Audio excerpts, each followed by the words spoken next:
बहुत व्यक्ति कहें या कुछ व्यक्ति कहें कि वह अपने जीवन लीला को समाप्त करने का निर्णय ले लेते हैं और जीवन लीला समाप्त भी कर लेते हैं।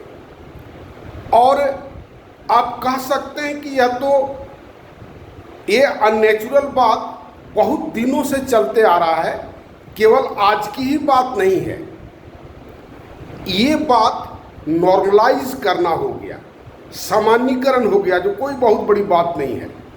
लेकिन जो व्यक्ति ऐसा करने के लिए विवश होता है, उस व्यक्ति के चिंतन पर थोड़ा सा आप कल्पना करके देखेंगे कि कितनी भयानक विवशता उसके साथ आई होगी।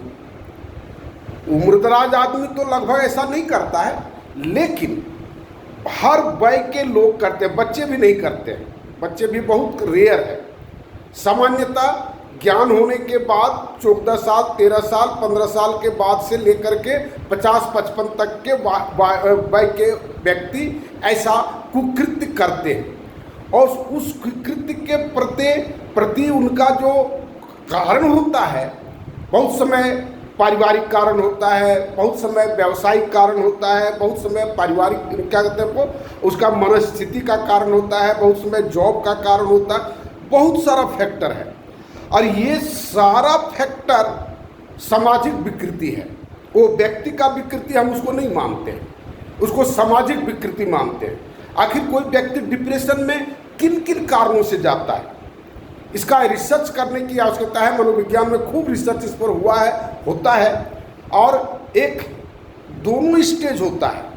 एक व्यक्ति जो ऐसा कठोर निर्णय ले लेते हैं कि हम अपने जीवन लीला को समाप्त कर देंगे, और बहुत ऐसा व्यक्ति है जो उस स्टेज पर जाकर के वापस आ गया है, और वापस आकर के उन्होंने जिस कारण के चलते वैसा निर्णय लिया था, उस कारण के अगेंस्ट में फिर अपना जीवन को दान करने के लिए निर्णय। ये जो सेकेंड एटीट्यूड है, इसको हम प्रशंसा करते हैं। आदमी को उतना कायर नहीं होना चाहिए, बल्कि उस स्टेज से जाकर के वो वीरता धारण करना चाहिए कि हम जिस कारण से ऐसा प्रवृत्त हुए करने के लिए, उस कारण को हम हटा करके छोड़ेंगे। हम अपनी जान के कीमत पर भी उसको हटा करके छोड़ेंगे। आप देखेंगे राजा राम मोहन राय का आप बात देखे होंगे, जो सती प्रथा, उन्होंने वैसा ही निर्णय लिया। उनको भाभी से इतना प्यार था कि उस प्यार के चलते उन्होंने पूरा जीवन को लगा दिया। उसके चलते लोग पत्थर मारता था, ढेला मारता था, जितने सनातनी थे वो उसके विरोध में खड़े थे, लेकिन सबके विरोध में जाकर के उन्होंने उसको हटा दिया। और आज कल्पना करके देखिए कि वो जो व्यक्ति जो धर्म के समर्थक होकर के उसका विरोध करते थे, वो उचित थे या राजा राम मोहन राय उचित थे?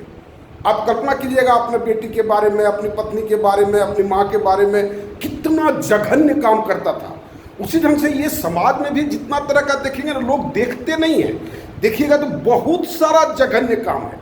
और उन जघन्य कामों के प्रति हमारी संवेदना बिल्कुल नहीं प्रेरित होती है।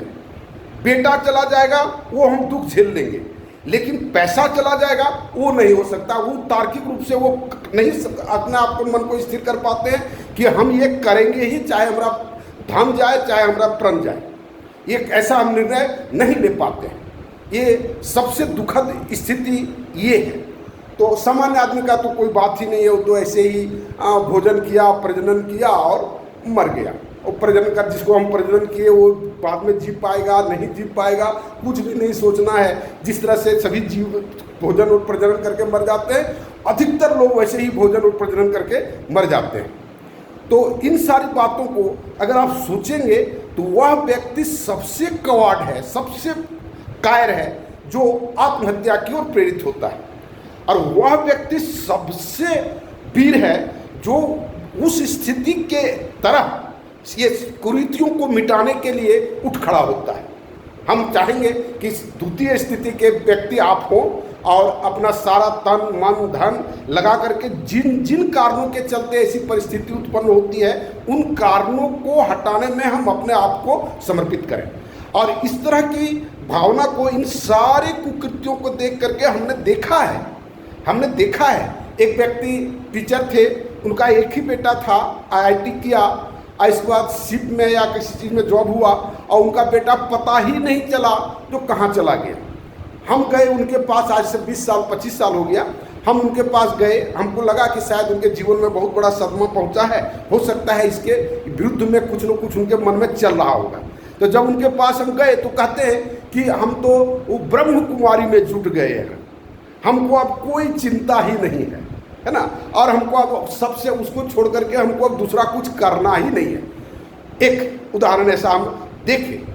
दूसरा हम देखें कि एक व्यक्ति, बाप और बेटा दोनों को थाना में ले जाकर के पीटा, दरोगा या जो भी थाना का स्टाफ रहेगा। उस बच्चे ने इंजीनियरिंग करके आया था, प्लेसमेंट करके आया था, उस बच्चे ने सबको मैसेज किया, चीफ मिनिस्टर को मैसेज किया, आईजी को मैसेज किया, डीआईजी को मैसेज किया, कहा ये अपमान हम नहीं सह सकते हैं और हम सुसाइड कर रहे हैं, और उसी थाना के सामने के गेट पर वो पेड़ में लटक करके आत्महत्या कर दिया। वो कितना कवाड़ आदमी था, वो मार क्यों नहीं दिया?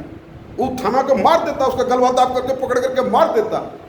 मान लेते हैं कि आपको एक पेशेंस नहीं है कि हम लंबा समय तक संघर्ष नहीं कर सकते हैं, तो वैसा, और इसके बाद तो इस तरह से बहुत सारी घटनाएं ये दो हम अपने ज़िंदगी में देखे हैं। और इन सारी बातों को ध्यान में रख करके हमने माई न्यू सोशल सिस्टम बनाया है। इसको आप देखें, रोज़ हम ये रिक्वेस्ट करते हैं, प्रार्थना करते हैं, अनुनय विनय करते हैं कि उसको आप पूरा देखिए, उसको स्क्रॉल नहीं कीजिए, और जितना जल्दी हो लोगों के साथ बढ़ाइए। आने वाला समय बहुत खतरनाक है, जो चीज़ औरों के साथ घट रहा है वह आपके साथ नहीं घटेगा, ये दिमाग से ही हटा दीजिए। सबको भुगतना पड़ेगा, सब कोई भुगत भी रहे हैं और सबको भुगतना ही पड़ेगा जब तक ये डाउनवर्ड की ओर समाज जाएगा तब तक। इन सब बातों को गहराई से सोचें और मेरे साथ जुड़ करके इस काम को प्रारंभ करने में मदद करें। धन्यवाद।